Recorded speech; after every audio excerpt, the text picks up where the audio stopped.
Fala galerinha, belezinha com vocês? Espero que sim. Bom, vamos lá começar mais uma aula hoje de história. E bom, a gente vai falar aí hoje sobre a unidade 6, né? O capítulo aí que vai falar sobre a história da Índia, China e Japão, né? São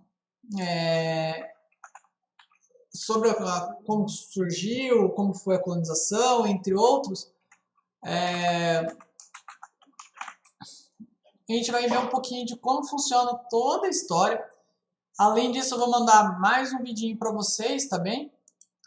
Esse vidinho que eu vou mandar para vocês é um vidinho do YouTube, onde fala um pouquinho aí sobre a história do Japão. Eu passei ano passado, vou passar esse ano para vocês também. E nesse vidinho aí ele vai falar um pouco aí sobre a questão dos clãs, como que funciona toda a história, toda a função dos clãs e tudo mais do Japão. E por que do Japão em específico? Eu coloquei do Japão em específico, pessoal, porque eu sei que vocês assistem um determinado anime, né? Alguns assistiram pelo menos.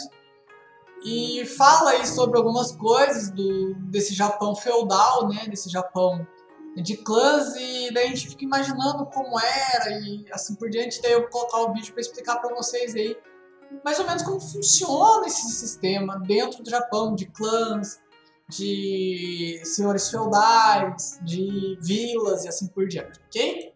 Bom, então vamos lá para a nossa aulinha de hoje, né? Então a gente vai falar aí sobre a Índia, a China e o Japão na Antiguidade. Vamos começar então com a Índia aí. Nos primórdios da sua civilização, então, eles são uma civilização que ficou perto dos rios, né? Então, os rios nos quais eles estão ali perto ali é o Indo e o Ganges, né? São rios que atraíram em suas primeiras comunidades já no período neolítico, há 5.000 anos atrás. Então, a gente está falando aí de um período, para a gente se situar, né? A gente falou ano passado sobre a civilização grega. A civilização grega, a gente estava falando em grega e egípcia, a gente estava falando em mais ou menos desse período, né, de 4 a 5 mil anos antes de Cristo. E agora a gente também está falando aí, né, desse período aí que vai dar quase o mesmo tempo, são 3.000 anos antes de Cristo, então, são 5.000 anos antes de Cristo. Bom, então a primeira civilização, né, é chamada então de período dravidiano. Foi há 3.000 anos antes de Cristo, foram as primeiras civilizações lá no Vale do Rio Indo, onde surgem então os primeiros estados. Então a primeira grande civilização dessa região fica lá é a Dradiviana, ok? Bom, esses Dradivianos então chegaram a fazer trocas aí comerciais com os povos da Mesopotâmia, ok? E então a gente está vendo aí uma relação entre esses povos e os mesopotâmicos. A gente estudou eles ano passado. Não sei se vocês se lembram, mas se vocês lembrarem, eles tinham essa relação aí comercial. Lá por volta de 2000 a.C., os povos arianos, então eles começam a invadir essa região, né? E dando então a origem à civilização védica. E isso é muito importante. Esse védica a gente vai usar muito. Então, vamos lá sempre se atentar a essa palavra védica aí. E vamos focar nela, que daqui a pouco a gente vai usar muito ela, beleza? Bom, os Vedas, então, aí, já mudou, foi para Vedas. E as invasões dos persas. Então, teve uma fusão aí das culturas dravidiana e dos Vedas, e que deu a origem, então, à cultura indiana e da religião hinduística, e chegamos ao ponto que o prof queria.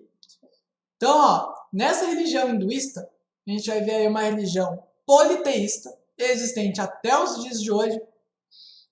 Nessa religião politeísta, existem os Vedas, que são passagens sagradas aí para os hinduístas. Mas aqui a gente vai ver isso, ok? Bom, para a gente se localizar, e a gente vai entender que tudo aconteceu por causa disso, então a gente está vendo aí nesse mapinha Aí, ó, nessa parte mais clarinha, a gente está vendo aí onde fica toda a Índia, né? A sua capital e assim por diante. E a gente está vendo aí, então, os motivos, né, que levaram a todo esse local. Por terra era difícil, porque as pessoas eram mortas, e por mar também era difícil, porque as pessoas também eram mortas, mas era mais fácil. Então, a meta de chegar ali na Índia era muito grande, justamente pelas especiarias que a gente já viu isso na aula passada. Então, ó, a comprovação, então, que os moradores do sul da Índia possuem uma carga genética dos primeiros Homo sapiens que migraram e viveram por lá há 70 mil anos. Então, a gente está vendo ali tanto na Índia quanto na África. Os primeiros humanos da Índia, então, foram civilizações maiores que a própria egípcia e a mesopotâmica juntas. Ela é conhecida como a civilização moderna da antiguidade, porque eles tinham concepções de vida diferentes desses outros povos.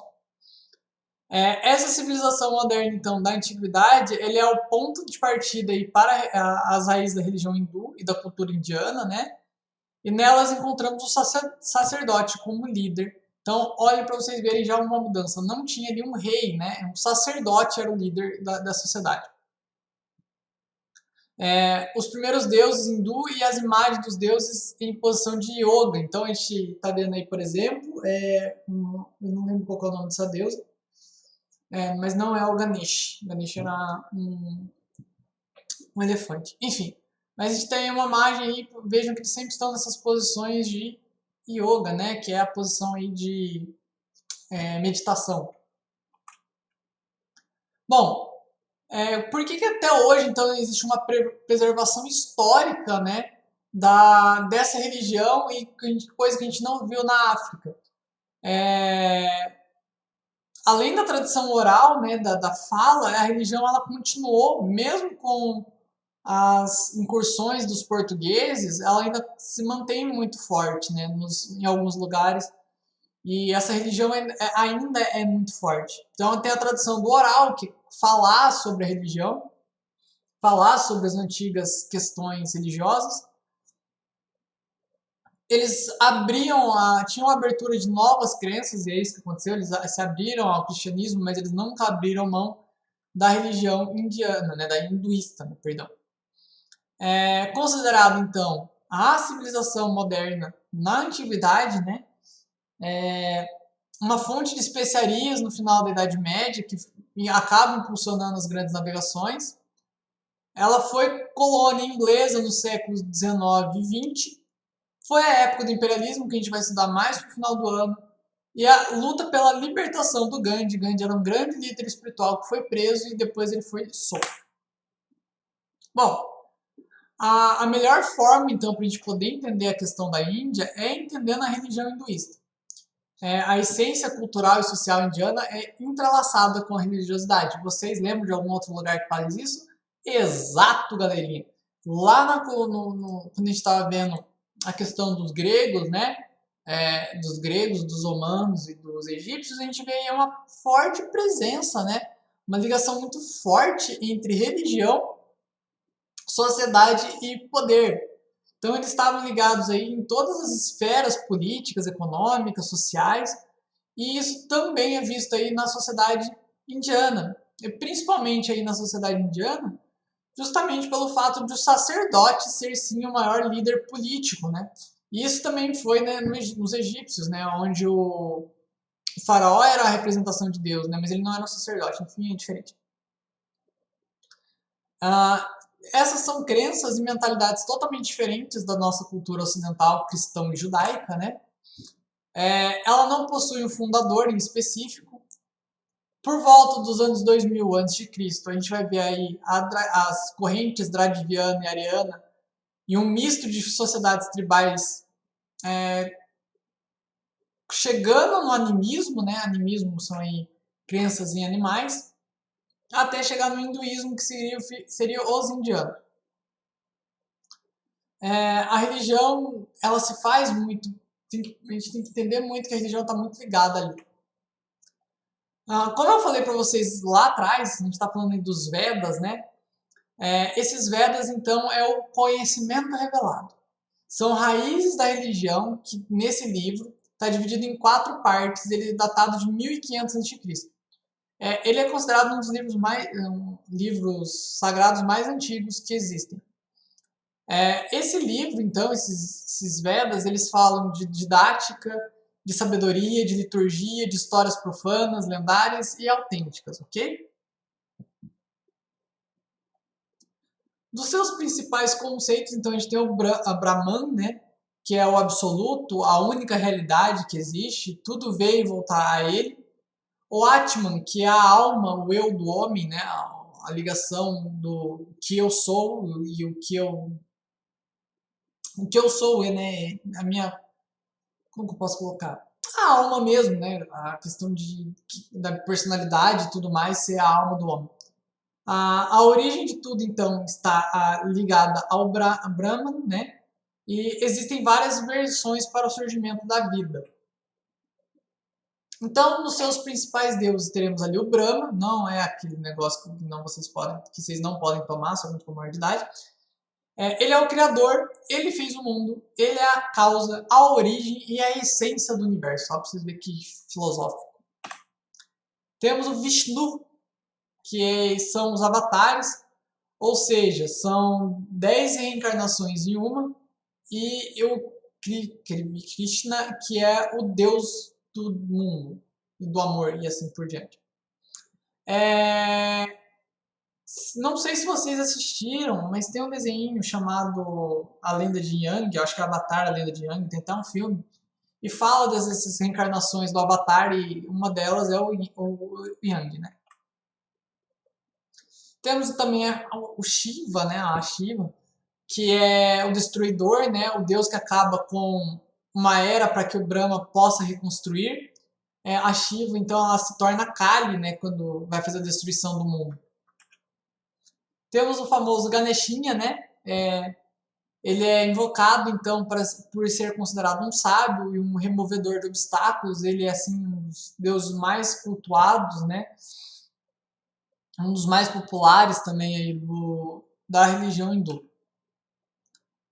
Um dos seus principais conceitos, então, é a moral, né, a prática moral filosófica, onde a gente vai ver a prática da castidade, da compaixão, da não violência, do respeito ao próximo, né, na veneração aos ídolos, né, então esses ídolos seriam aí os deuses, e aos animais, em especial a vaca, que é considerado animal sagrado.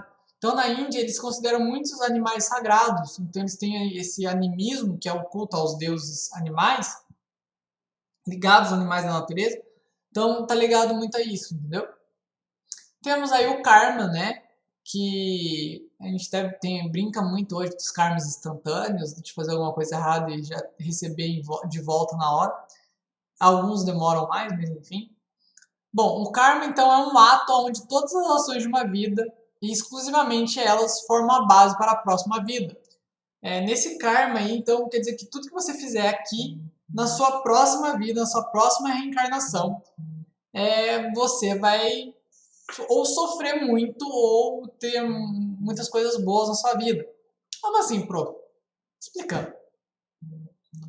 Imaginem que vocês levaram uma vida aí não tão boa, uma vida aí prejudicando as outras pessoas e afins. Então, como você for uma pessoa ruim, na sua próxima vida, sua vida vai ser bem tensa, vai ser uma vida bem sofrida. Mas se você for uma pessoa boa, uma pessoa que sempre praticou bem, sua vida vai ser uma vida muito boa, muito próspera e assim por diante. Sem contar os karmas de toda ação há uma reação de você fizer algo e se voltar para você, numa maior intensidade ou não. Temos também o Samsara, que é a reencarnação, quando o espírito encarna na matéria, no corpo, que é definido pelo indivíduo pelas suas ações passadas, o karma. Então, quando eles reencarnam, quer dizer que é devido aí ao seu karma, né, e vai destinar. Isso não necessariamente é num corpo humano, tá? Sim, você pode reencarnar numa barata. Temos o Mosca, né, Moksha, Mosca não, Moksha, que é a libertação. Quando o espírito se liberta dos seus ciclos de reencarnações, ou seja, o seu Atman, sua alma, desprende do Maya, que é a ilusão da vida, e se integra ao Brahman. Ou seja, tudo que você viveu, todo o seu corpo aqui, ele vai se desprender de sua alma, de você, e você vai voltar para o Brahma, que você era apenas uma das coisas, almas que o Brahma soltou. É louco, né? Bom, o karma e a samsara, né, são conceitos que definem, portanto, o sistema de divisão social. Então, existe um sistema de castas, na qual eles colocam aí, se a pessoa é pobre, é porque ela foi uma pessoa muito má na vida passada. E se a pessoa é rica, ela foi uma pessoa muito boa. Então, eles conseguiam fazer sistema de castas. Bom, as castas eram os brahmanes, que eram sacerdotes, professores, sábios, e era a casta mais alta, que saiu diretamente da boca do Brahma. Tínhamos os kshatriyas, que eram governantes e guerreiros dos braços do Brahma. Também tinha os vaisyas, que eram os comerciantes que saíram da perna dos Brahma. E tinha os sudras, que eram agricultores e prestadores de serviços, que eram o pé do Brahma. Aí também tinha aí os Dalits, ou intocáveis. Isso daí a gente tá, quem assistiu aquela novela aí, Caminho da Índia, vai saber o que é os Dalits. Enfim. Os Dalits, ou os intocáveis, são as párias, né? A poeira sobre os pés do Brahma. E eles realizam os trabalhos considerados impuros, como a limpeza de excrementos, a lida com os cadáveres. Eles não podem beber água da mesma corrente dos demais. Não é permitido estar nos templos e nem mesmo tocar com o seu corpo, com sua sombra, um indivíduo que pertence a qualquer outra casta. Então, os Dalits são assim, a classe mais baixa de todos. O Namastê. Eu ia fazer uma piada, tipo, Namastê, não me interessa, mas você, enfim, uma coisa assim. O Deus que há em mim saúda o Deus que há em ti. Esse Namastê, tipo, o ser bom que habita em mim saúda o ser bom que habita em ti. Bom, indo para a China agora,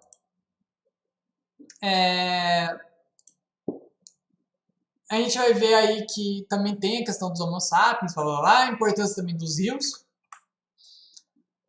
Depois de 3000 a.C., formou-se diversos pequenos reinos na região. O grande império no século I a.C., tal qual o Império Romano, então teve um grande império também.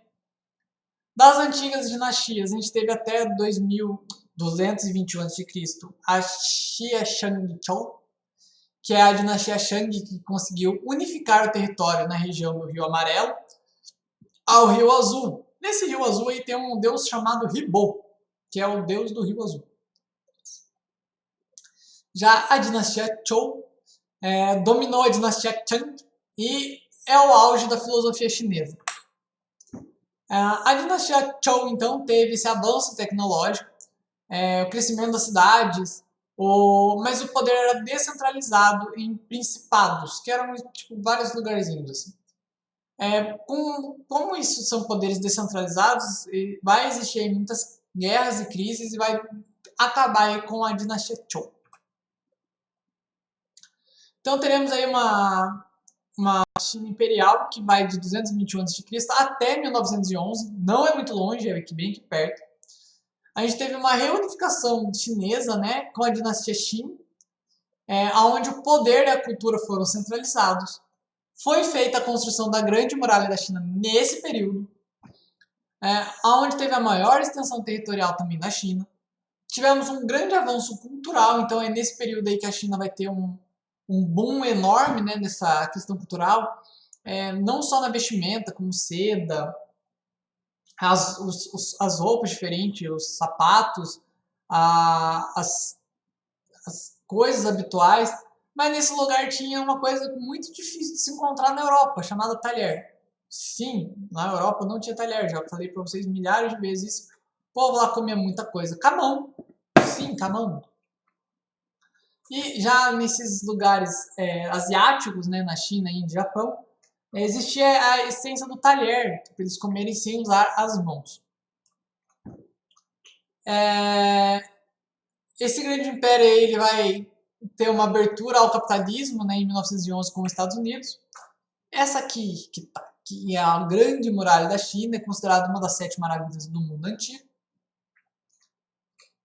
A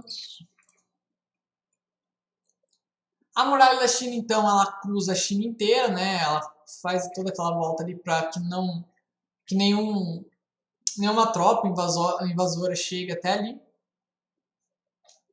Já no Japão, a gente vai ter, então, a história dividida em eras, né? A primeira, então, a gente vai ter a Era Jamon, a ocupação foi em 10.000 a.C. A Era Nara não é do Shikamaru, tá? É outro Nara. Que foi de cerca de 710 a 794, onde vai surgir a propriedade privada, as desigualdades, e aí vai surgir a fome naquele lugar. Temos a Era do Heian, que é a vida miserável que leva os camponeses a submeterem aos senhores da terra. Tem uma servidão que vai de 794 a 1815, né? 1185. E é nessa parte que a gente vai ver os senhores feudais, tá? Os senhores da terra, que também vocês encontram aí nesse determinado negócio. Essa pobreza gera uma certa violência muito grande, né? Onde surge, então, a necessidade aí, de proteção, aonde vai surgir aí os famosos samurais. E aí vai ter toda uma questão muito louca aí de uma luta entre samurais muito da hora. Mas, enfim, já que a gente chega lá. Temos também a Era do Kamakura, né, de 1192 a 1333, onde a gente vai ver o Shogunato e o Shogun, né, que é o chefe militar feudal, os Daimyos, que são os senhores feudais, e os samurais, que eram jovens treinados em artes marciais, e também tem toda aquela coisa de ninja e o caramba 4, ok? Bom, eu vou pôr o vidinho para vocês assistirem, assistam, por favor, vai falar sobre um pouquinho do Japão. Então, pessoal, eu vou começar o vídeo para vocês, espero que vocês gostem, prestem bastante atenção, eu vou aumentar o volume aqui, eu acho que vai ficar muito alto, se ficar muito alto vocês me avisam, mas daí vocês abaixam um pouquinho aí, vamos lá. É a terra dos animes, mangás, games e dos samurais. A terra do sol nascente é o sonho de consumo para todo mundo que tem um lado nerd. Quer saber como um país isolado do mundo se tornou uma potência tecnológica e cultural? Agora, no Império ZD, você vai conhecer a história do Japão.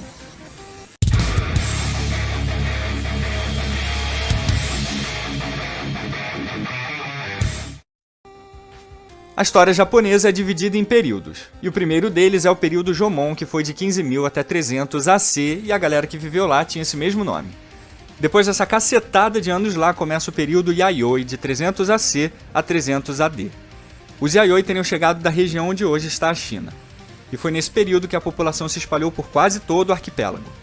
Mas foi durante o período Kofun que os japoneses se unificaram graças à influência do clã Yamato, que já tinha ocupado a região quase toda. Aliás, a dinastia Yamato é a mais longa da história e ainda governa o Japão até hoje. Em 538 AD, o budismo chega ao Japão por um rei coreano e junto com ele começa o período Asuka. Nesse período, o clã Soga começa a ganhar poder e chega até a controlar os Yamato. E é aqui que os primeiros sinais do caos se espalham pelo Japão, que obviamente não era Japão ainda. O lugar teve um monte de nomes antes de ter esse. Nesse período, por exemplo, era Nihon. Para controlar os Soga, que estavam controlando tudo, o clã Yamato se casa com um novo clã chamado Fujiwara. Eles conseguem manter um certo equilíbrio político, mas em 710 começa o período Nara, com seca e fome que devasta o país inteiro. De 794 a 1185 começa o período Heian, com os Fujiwara atingindo o topo do seu poder. E aqui começa o caos. Nesse período, uma praga devastadora mata praticamente metade da população, e com menos população, o governo tinha menos poder também. E quando o governo tá na merda e leva o povo junto, acontece o quê, jovens? Guerra civil. Nesse período, os clãs começaram a ter seu próprio exército de samurais para atacar outros clãs mais fracos. E isso levou a uma cacetada de guerras.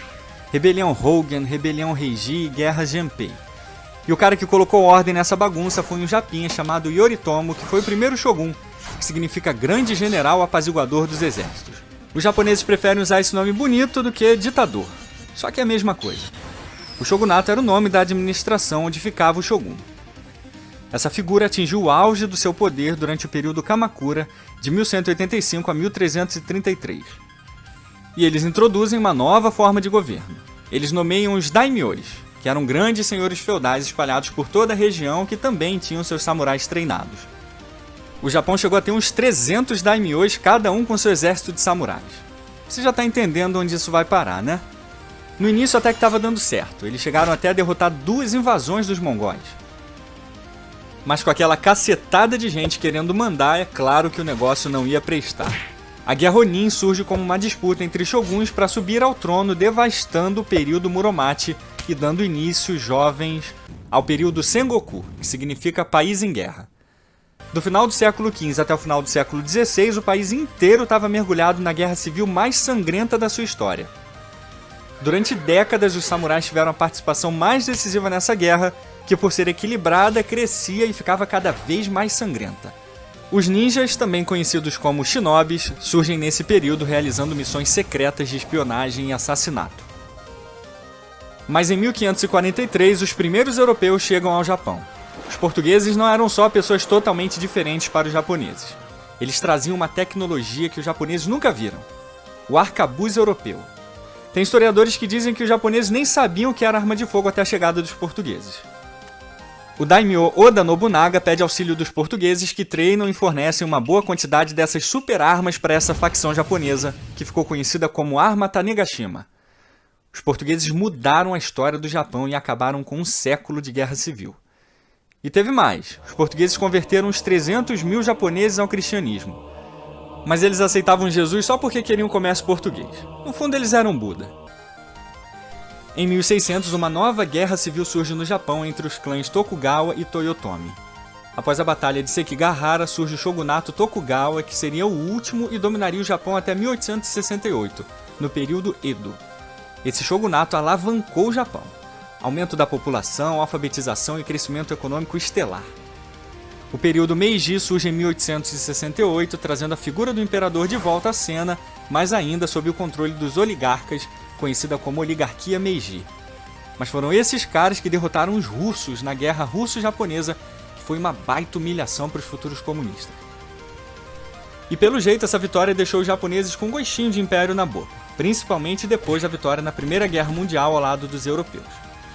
Mas eles resolveram mudar de lado na Segunda Guerra Mundial, maltrataram os americanos em Pearl Harbor, mas sentiram o terror da bomba atômica dos States em agosto de 1945. Era o fim da Segunda Guerra e do Império Japonês. Mas como a Fênix, os japoneses renasceram das cinzas e criaram um modelo de sociedade exemplar e cultura popular que são admirados e copiados no mundo todo. E jovens, chegou a hora do bônus AD.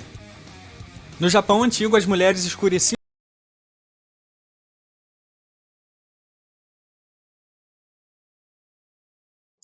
Bom, pessoal, foi o vidinho aí.